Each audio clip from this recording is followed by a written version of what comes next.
Mengidentifikasi nilai-nilai pada buku pengayaan non-fiksi dan buku drama fiksi. Buku pengayaan adalah buku penunjang buku utama atau buku teks yang digunakan oleh siswa. Buku pengayaan sangat penting untuk menambah wawasan selain pengetahuan yang didapatkan dari buku teks. Buku pengayaan bisa dijadikan sebagai buku bacaan umum, komik, cerita, atau gurauan karakter. Buku pengayaan ini terbagi menjadi 3 kelompok, yaitu buku pengayaan untuk pengetahuan, keterampilan, dan kepribadian.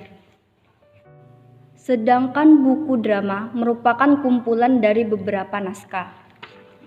Pertama, menentukan nilai-nilai yang terdapat dalam sebuah buku pengayaan non-fiksi. Sebelum melakukan identifikasi, kita perlu memilih dan membaca sebuah buku pengayaan non-fiksi. Di sini sudah disiapkan buku pengayaan non-fiksi, silahkan membacanya. Kutipan tersebut termasuk buku pengayaan pengetahuan karena memberikan pendidikan atau pelajaran kepada pembaca tentang kebersihan dan pola hidup sehat, terutama kebersihan MCK. Oleh karena itu, nilai yang terdapat pada kutipan buku pengayaan non-fiksi tersebut adalah nilai pendidikan kesehatan. 2. Menentukan nilai-nilai yang terdapat dalam buku drama fiksi. Sebelum kita melakukan identifikasi, kita perlu memilih dan membaca sebuah buku, yakni buku drama fiksi. Silahkan membacanya. Kutipan buku drama tersebut menceritakan situasi di dalam sebuah kelas. Di dalam kelas tersebut terdapat murid-murid dan guru.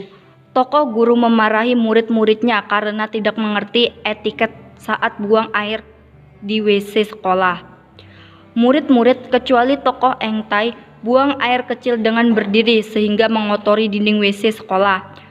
Karena hanya tokoh Engtai yang mengerti etiket buang air, tokoh Engtai diminta untuk membacakan isi kitab tentang etiket buang air supaya murid-murid lain mengerti etiket tersebut. Dengan demikian, dapat disimpulkan bahwa kutipan naskah drama ini memiliki nilai pendidikan kesehatan. Buku non-fiksi adalah buku yang berisi cerita yang benar-benar terjadi atau berlangsung. Nilai-nilai dalam buku fiksi dan non-fiksi, nilai pendidikan, moral, sosial, budaya, ekonomi, religius, politik, dan lain-lain. Nilai-nilai dalam buku non-fiksi.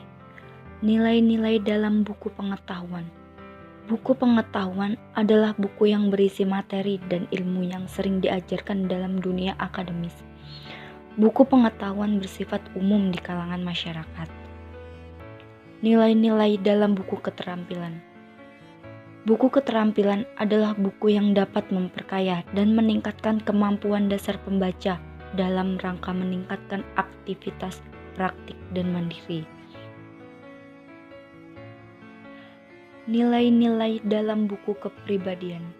Buku kepribadian merupakan buku-buku yang dapat meningkatkan kualitas kepribadian, sikap, dan pengalaman batin pembaca. Ciri-ciri buku fiksi dan non-fiksi. Ciri-ciri buku fiksi: menggunakan gaya bahasa, menggunakan kata-kata bersifat konotatif, berdasarkan imajinasi atau khayalan. Ciri-ciri buku non-fiksi: menggunakan gaya bahasa formal, menggunakan kata-kata bersifat denotatif, berdasarkan fakta, membentuk tulisan ilmiah populer, berupa ide baru atau penyempurnaan ide yang pernah ditulis sebelumnya. Unsur-unsur buku fiksi. Unsur intrinsik buku fiksi: tema, amanat, tokoh atau penokohan, sudut pandang, dan latar. Unsur ekstrinsik buku fiksi: bahasa, latar belakang pengarang, dan nilai-nilai dalam karya sastra. Perbedaan buku fiksi dan buku non-fiksi. Buku fiksi, cerita buatan, bersifat imajinatif, bahasanya kiasan. Buku non-fiksi, berdasarkan data, informatif, dan bahasanya lugas atau denotatif. Contoh buku fiksi dan non-fiksi. Buku fiksi, cerpen, novel, puisi, drama, dongeng, mitos, fabel, hikayat, komik, dan sebagainya. Buku non-fiksi, laporan ilmiah seperti skripsi, disertasi, tesis, buku pelajaran, buku ensiklopedia, jurnal, biografi, esai, opini, pidato, dan sebagainya.